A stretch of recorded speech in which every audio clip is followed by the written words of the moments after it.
Ito pala yung gamot natin pang malaria. CXD3 Bimig Integra. Yan. Titimplahin lang natin sa tubig. Ayun, good day mga kapogi. Ngayong umaga ay magpapainom ako ng CXD3 sa ating mga RTL para sa anti-malaria. Kumbaga, hindi pa siya nagkakasakit ng malaria ay ipiprevent ko na para mas okay. Ayan. Ito pala yung gamot natin pang malaria. CXD3 Bimig Integra. Ayan. Titimplahin lang natin sa tubig. Bale, ito pala nga mga kapogi. Ang isang sachet nito ay ayan, 4 grams. So bale, for every 4 liters ay 5 grams ng CXD3. Kaso 4 grams lang to. Kaya tayo na lang, i-compute ko na lang.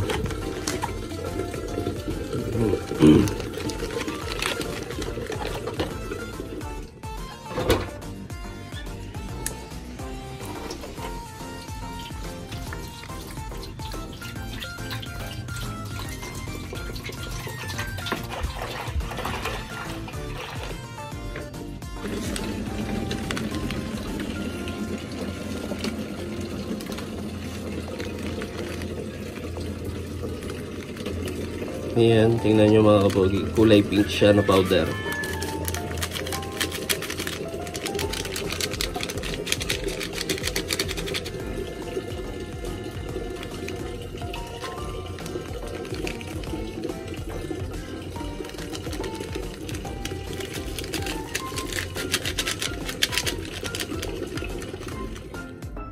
Ayan, haluin lang yung yung powder ng CXD3 para matunaw.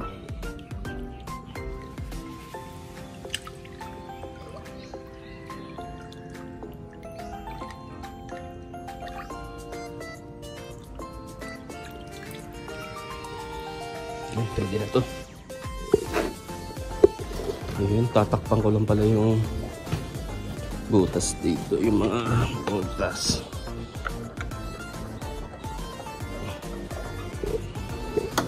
Nahulog pa.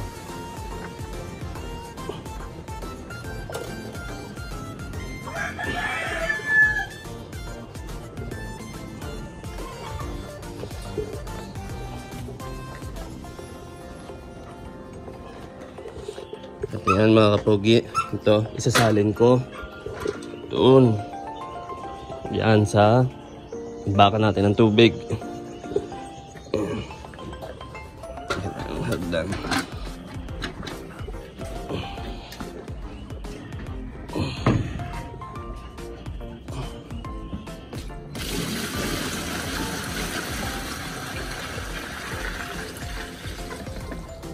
At ayan na nga mga pogi, naisalin ko na yung 28 liters na tinimpla ko, CXD3. Ayan, lagyan na natin ng tubig yung kainuman.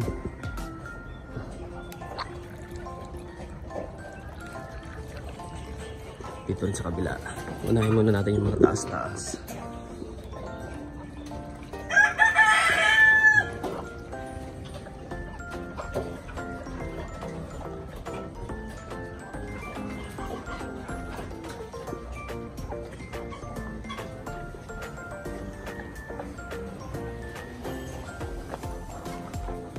Pinapaubos ko lang yung pinapasimot-simot ko lang yung mga tira-tirang content feeds bago ko lalagyan.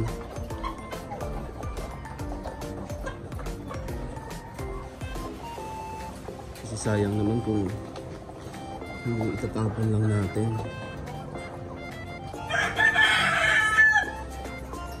Puno pa na ba?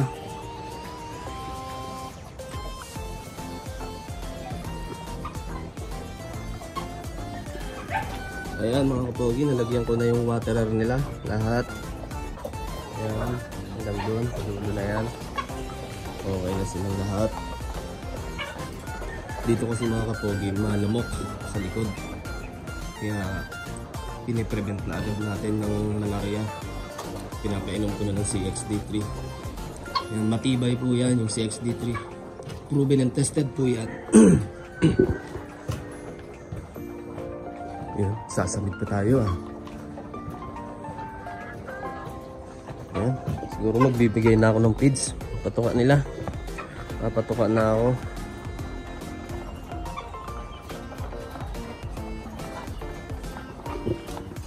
Na-ready ko na yung feeds nila sa gabi pa.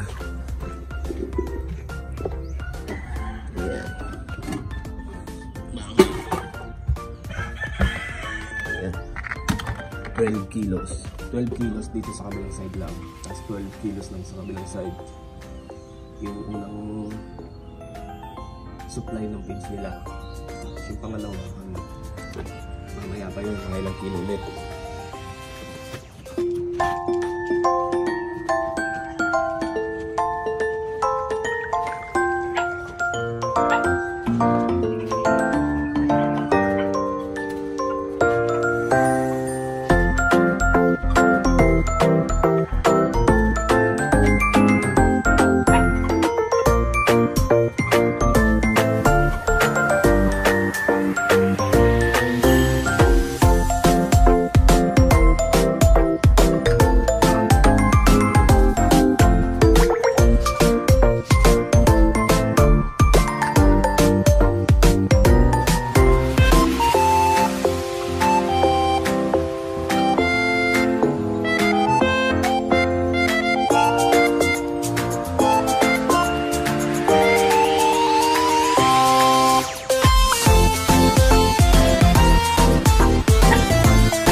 So ayun mga kapogi, hanggang dito na lang ulit. Hanggang sa susunod na upload ulit ng ating video. Ayun, maraming salamat.